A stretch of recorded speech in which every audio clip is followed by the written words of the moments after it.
Once upon a time, in the vast and noisy forest of the stock market, two mighty forces ruled, the bulls and the bears. The bulls were full of excitement. They charged ahead, pushing prices up and celebrating every little gain.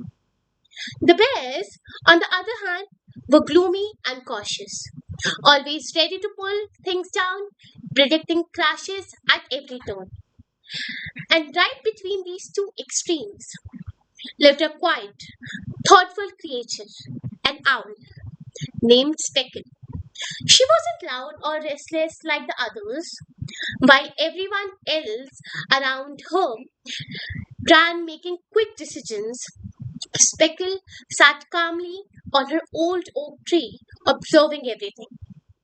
She listened to the sounds of the market, the rise and fall of numbers, the whispers of company news, and the unseen changes in the economy.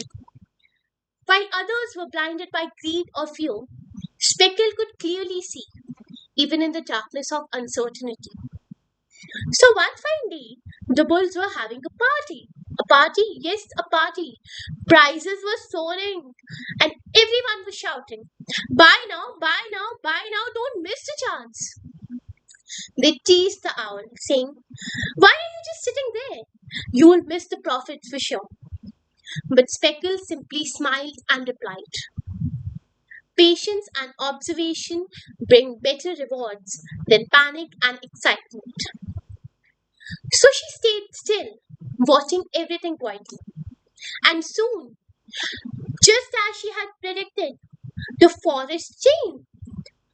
The bull run ended, and suddenly the bears took over. Prices crashed, panic spread everywhere, and those who had once celebrated were now running in fear. But the owl didn't panic. She had waited, saved, and studied.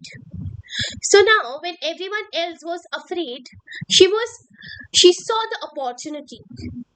She carefully swooped down, not to chase quick profits, but to pick the strongest, healthiest trees. The stocks that had still had value but were ignored by others. Time passed, the storms calmed. The market began to recover slowly and steadily. And when it did, Speckle's patience paid off. Her investments grew beautifully, not overnight, but with time, wisdom, and discipline. The day the forest learned something very important. It's not always about being a bull or a bear, it's about being an owl, wise, calm, and observant. Because in the stock market or even in life, the real winners are not those who rush or panic, but those who wait, watch, and act wisely.